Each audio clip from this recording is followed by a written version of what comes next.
Hey everybody, it's Lon.TV, and it's time for your weekly wrap-up, and I want to begin, as I always do, by thanking our newest Patreon supporters, and this week we got one of my favorite YouTubers who joined the Patreon club, Metal Jesus Rocks. A lot of you are probably already subscribed to him because we share a lot of similar interests. He's very much into retro gaming and game collecting. He's got some great friends that come on his channel all the time, and we've been just exchanging technical notes here and there along the way as we're both building up our channels as sole proprietors, and it's been a lot of fun interacting with him, and I want to thank him and everyone who's contributed via Patreon, as well as all of you who watch on a regular basis too, because as I always say, all those things together equal channel growth, and we are certainly growing, and I want to thank all of you again for your support. So let's take a look and see what we posted this week. I did a lot of content this week, both on the Extras channel, which you can find at Lon.TV/extras, that included some unboxings and a few other snippets of content that you might find of interest. And of course, we did a bunch of reviews. Now, I did a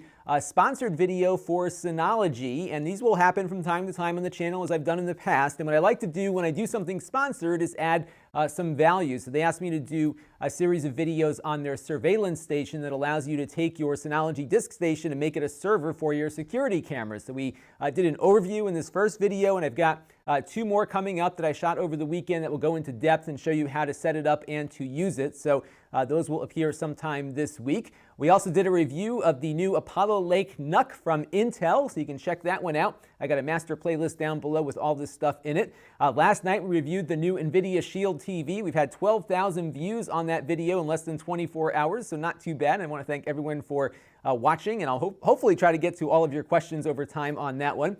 We also took a look at my USB Type-C survival guide because I have been using that new MacBook Pro, which only has USB-C ports on it. I wanted to share some of the things that I've been doing to survive, and I tried to survive without dongles at least, with just getting new cables and whatnot. So I kind of detailed all the stuff I've been doing with that.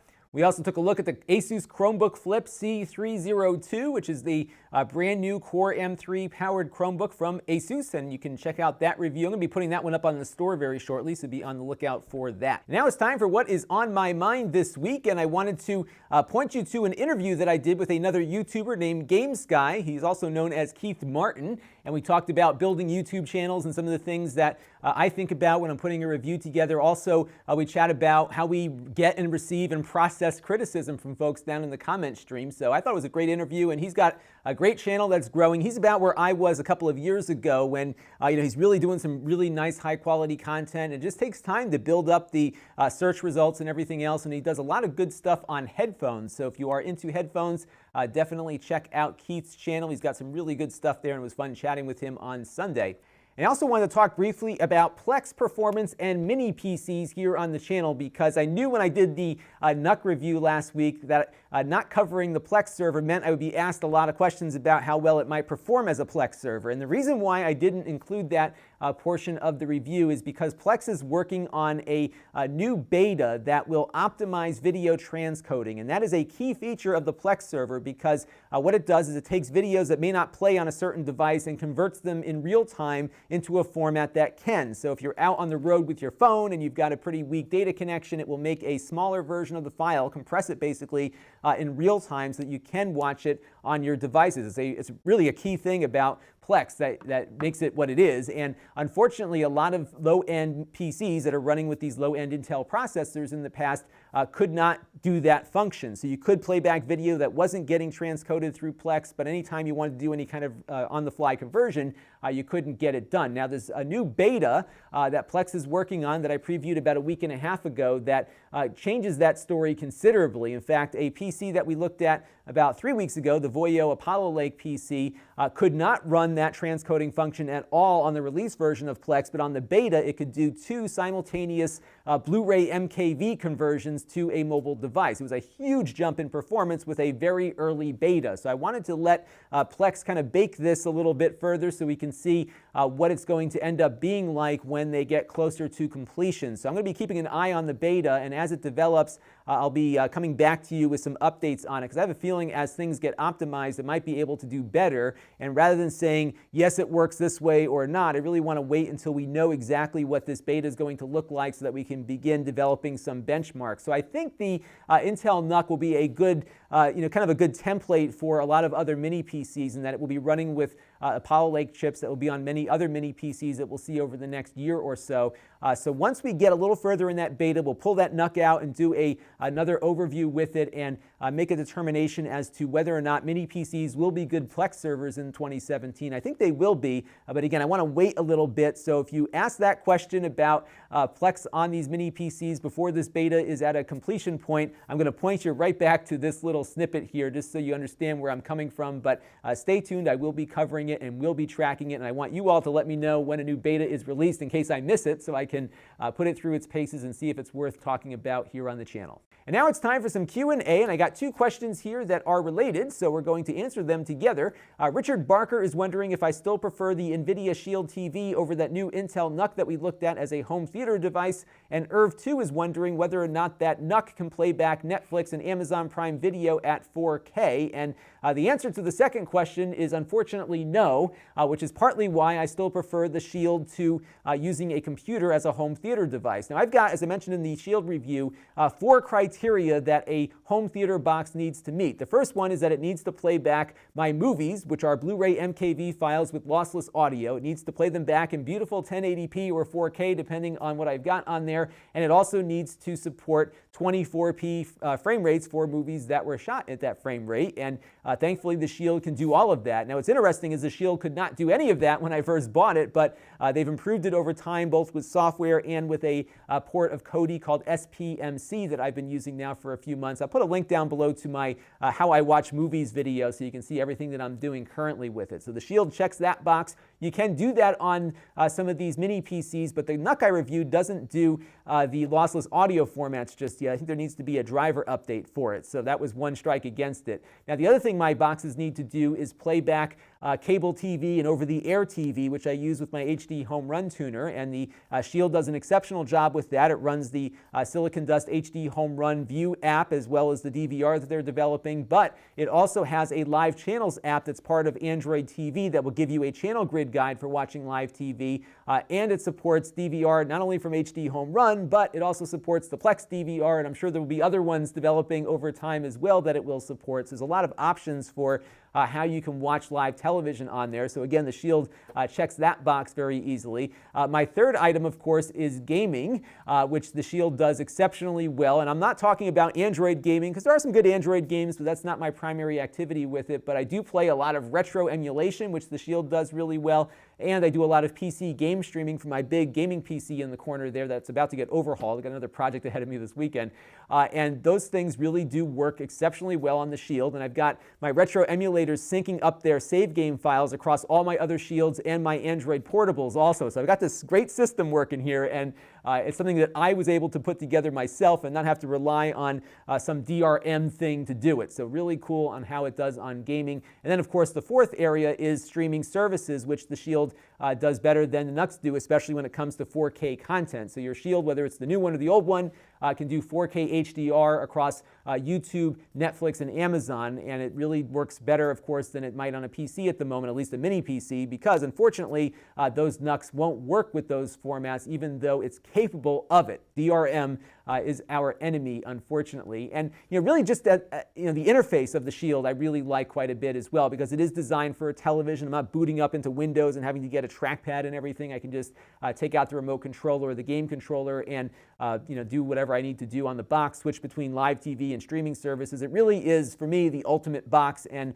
does everything that I wanted to do exceptionally well, so much so that I haven't felt the need to start moving PCs into the mix. But I think as PCs get better and less expensive insofar as their performance is concerned, that'll start putting some pressure on my choice of the SHIELD, because I'm really looking to start emulating perhaps GameCube a little better and maybe some Wii and some PlayStation 2, and that's something the SHIELD isn't able to do at the moment that higher end PCs can. So we'll have to just keep an eye on where everything goes, but for now at least, and I would say probably for the next year or so, the SHIELD is going to be my pick. And what was really interesting about the new SHIELD is that they really didn't change the hardware at all, because it's still meeting all of the requirements I think that a lot of folks like me want out of a box. So I think that's probably why they just kept the internals the same and just changed some of the other things of the device to make it a little bit friendlier in other areas. So that's my pick at the moment, and that's my opinion on a NUC versus a SHIELD. And on our Asus C302 Chromebook review, Mel here writes in wondering why someone might choose a Chromebook at that price over a Windows laptop that will deliver a lot more and might even be more powerful depending on what is inside of it. And this is the usual question of whether Chrome OS is better than Windows. I don't think one is better than the other. I think it's a matter of what is better for the user that is looking for a computer. And I think for a lot of people, many of whom are in my family, I often recommend Chromebooks to them because they are very simple, almost single-purpose devices that are maintenance-free. I got my mom a Chromebook about 2.5, 3 years ago, and I have not had a single tech support call about this device. Every once in a while, I go over to her house to check on it, and it's updating itself and keeping everything up to date. She loves it because everything just syncs back to her Google account, and her phone gets everything that she's doing on her computer. And if anything ever happens to that Chromebook, I know that all I have to do is get her another one, and the account will just kind of show up on there, and there's nothing to restore or back up. And I think the ownership experience is really, really good for people that don't have more of a computing need than a web browser. It might get more complicated as these Android apps make their way into it, but I think there's going to be a market for mid-range Chromebooks for people that just don't want to have a hassle but want a computer, and I think that is where they really fit a need. And I've also seen in the education market, because I am a Board of Education member in my town, we have a one-to-one Chromebook program for many of our students in our school system, and it has been great for the students because, again, these computers can do a lot of different things and synchronize papers and information to each other. Also very easy for the teachers and the IT administrators to administer these things as well. They're very easy to work with because if something happens, it's not catastrophic. You can always just reset the account to a different device and everything just syncs back up, and there's no excuse for the dog eating the homework anymore either. So they're really good devices that I think are very efficient at what they do, and I'm really interested to see what happens when the Android integration comes into play and whether or not that diminishes the user experience at all, which is probably why Google has been so slow to get this integration officially rolled out on the main release channel of Chrome OS. But again, I think it's really a matter of what you're going to need, and I think subscribers to a tech channel like this one are looking for a more robust computing experience, but for a lot of consumers out there like my mom, a Chromebook is enough and probably all the computer they need right now, and that's why I think these mid-range ones might do pretty well once we see more choices in the marketplace. And Polemic writes in with a really good question on 4K video switchers for TVs. Now, this is not the video switcher I use here for production, but a switcher that allows you to connect more devices up to your 4K or HD television. And I don't know if you've been noticing this, but on many of these new 4K TVs, like the two I have here in my house, they only have 3 HDMI inputs, which makes things very limited in that you have to manually switch things around or perhaps invest in a switch box. And Poe was wondering if I could review one of these things. I haven't gotten to it yet, but I did do some research tonight in response to this question. So he's got one here for $8.60 on eBay, which looks like a good deal, and it says, hey, 4K Ultra HD, it does everything you might want it to do. But you've got to look at the specifications on this stuff. So that is what I did here. And when you dig a little deeper, you see there's some limitations. So take a look first at number 3 there, the video output signal. It is HDMI 1.4b. Now, while that supports 4K, it only supports 4K at 30 frames per second, which means that a lot of the 60 frames per second content that's on YouTube and some other platforms won't play, or you'll get diminished playback with a frame rate of half of what it's designed for. So that's an issue, right? The other problem is the HDCP support. So you see it supports 1.0 or 1.1. So going back to our Netflix and Amazon video question, if you don't have HDCP 2.2 support for those 4K sources, they won't play back on your television. It'll divert back down to 1080p because 2.2 is the new DRM standard for all this new 4K stuff, and if your Switchbox here doesn't support that, you're out of luck. So the chances are, if you're trying to watch 4K Netflix with a device that's plugged into this box, you're not going to get it. So this one, I would say, is one of those deals where you get what you pay for, and $8.60 might be good for just regular HD 1080p content, but I would not suggest going further than that. So then he sent me another one here that costs a little bit more. This is the Blackbird 4K 5X1 from mono price. And when we look at the specifications on that, we've got some similar issues here. Again, it only supports HDMI 1.4, which means that it won't do more than 30 frames per second on 4K video. And this one also does not support HDCP 2.2. So many 4K video sources still won't play, even though you can get 30 frames per second at least out of it. And this one costs a little bit more because it does have a higher data rate, but that data rate's not going to help you here because, again, it's not supporting the 60 frames per second 4K content, nor will it support the HDCP DRM that these formats are requiring now. So that one's kind of out of the mix as well. I did find one here. I haven't tested this, so I don't want to recommend it just yet, but if you're daring, this one, at least on its specifications, kind of meets all the things that I would be looking for in a Switchbox. 4K at 60 hertz, which they're advertising here, HDMI 2.0, which I believe will support that frame rate at that resolution, HDCP 2.2, which is all the things that you want out of one of these things. It costs about $52 though, so you can see how cost escalates as you go on here. But this one claims to support 18 gigabits per second, which is the latest you're going to want to look for your HDMI content. Because I guess there's some new HDR video coming that can do stuff on a frame-by-frame basis. Kind of crazy what's going on right now with video formats. And you got to make sure you get the right cables to go with this stuff. It's very complicated. And again, though, you want to make sure that whatever Switchbox you have will support the video formats you want. So everything that you see on this one is what you want to look for, especially if you are playing back 4K content. But again, I haven't tested this one, so I can't say if it works, but the reviews look good on Amazon, and this one might be worth taking a look at if you are daring. And I've got a link down below to an Amazon affiliate link where you can find that product. But what I do here at my house is run everything through my receiver. I talked about this before. I'll link to my mini review of it down in the video master playlist. But my receiver here has 4 inputs. This supports all the things that I need. So it does 2.2 HDCP, it does the 4K at 60 frames per second. Everything I plug into it works, and I can still get all of my audio formats piped through it just fine. And one thing that I might do if I start running out of HDMI ports is run the ARC port out of my television back into it so I can pick up 2 more ports on the TV yet still get my digital audio delivered over to the receiver. But that was one of the reasons why I went with the Nvidia SHIELD TV and recommend it so highly, because it replaced a whole bunch of stuff that I had hooked up to my TV before. So it replaced my streaming box, it replaced my game console for the most part. I still have an Xbox plugged in, but I play more on the SHIELD than on the game console.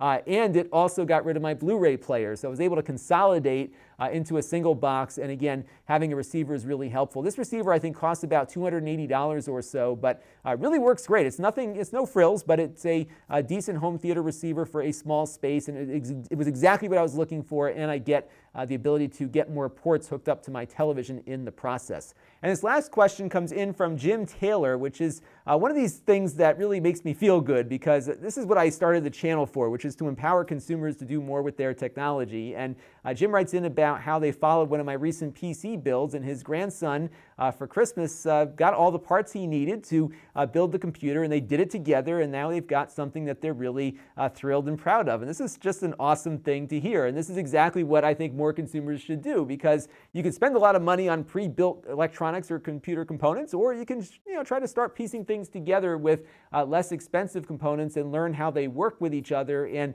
develop something on your own. It was really nice just to see a comment like this, and this is exactly why I started the channel. So great kudos to Jim and his grandson, and hopefully they'll be tweaking that PC and adding more components to it over time, and really fun to see that kind of thing going on here. Now, I do have a Q&A for you, because I would love to know what you're doing at your place. What kind of projects are you working on related to electronics? Are you building things with your Raspberry Pi and Arduinos or whatever? Or are you just hooking different things up to each other to see how they work? I'd just love to hear what your projects are. My upcoming project is to overhaul my gaming PC, because it's been acting up lately, and I think it started off on Windows 8 and I upgraded to 10, and I've got all this junk on there now, so I'm just going to be wiping it out, reformatting it, and essentially rebuilding it from the software side back up. So that's my weekend project. But I'd love to hear what you're doing, because it might give me some ideas of things to cover in the future. Now, I've got some good news to announce, at least for one of you, because about 288 of you signed up or entered our contest for a lifetime PlexPass, and the winner of that PlexPass is Juan Marino. So bad news for the 287 of you that did not win, but there is another chance here because we've got another one to give away, and I'll be contacting Juan, by the way, to get all the information over to you. So our new giveaway is for another lifetime pass. If you go to Lon.TV/enter, we're going to do another drawing next week. So on the wrap-up on a week from today, I will be announcing the second winner of a lifetime Plex Pass, and you can enter from anywhere in the world. So if you didn't get it this time, you got another shot at it. Now, if you want to sign up for Plex in the interim, you can go to Lon.TV/Plex, and if you sign up without having to pay for anything or even buying a Plex Pass, we will get a small commission for that sign up. You can also give a Plex Pass to somebody at Lon.TV/PlexGift, and that is an affiliate link that will help out the channel as well. You can also give via Patreon like Metal Jesus did, which is a monthly contribution to the channel. We also have YouTube fan funding set up at Lon.TV, although I think YouTube might be getting rid of that. And if they do, I'll come up with some other ways like Bitcoin or just a straight up PayPal thing that you can do in the future. I do appreciate all the support that you all give, but it's not necessary, but it is helping the channel quite a bit. And again, we're going to be hiring somebody very soon. I'll have some news on some changes here on the channel, good changes that will involve some of the hires that we're going to be bringing on. And the Patreon fund is what we're using to fund those young people working for the channel. So if you want to engage with the channel, you can go to my extras channel at Lon.TV/extras. I upload a whole bunch of stuff there, really quick things that I'm doing throughout the week, like unboxings or maybe snippets of these wrap-ups that are really search-friendly. So anywhere from 3 to 5 to 10 videos, who knows? Whenever I've got something to stick up there really quick, I do it. I also do a lot on my Facebook page at Lon.TV/Facebook. You can sign up for the email list at Lon.TV/email, and we have the store at Lon.TV/store where I resell the things that I bought and reviewed, and those things are often sold at a discount. It's only one though, because I'm selling the one that I bought, and the one that I reviewed. So you will get a shot at that. And what I'm going to be doing also is going through my huge closet back there and getting rid of a bunch of other stuff also. Some of these things I'm going to sell just for the cost of freight. So you'll get a really good deal on something perhaps. So I will email you on the email list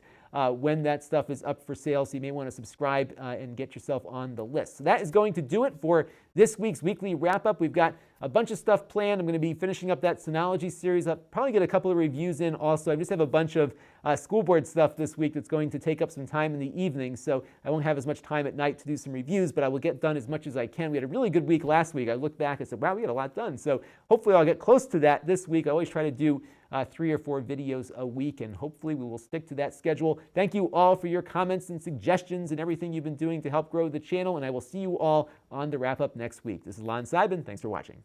This channel is brought to you by my Patreon supporters. If you want to help the channel, you can by contributing as little as $1 a month.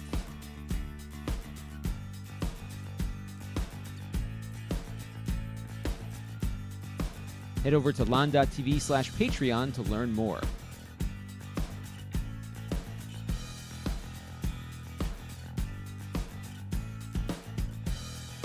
And don't forget to subscribe. Visit Lon.TV/S.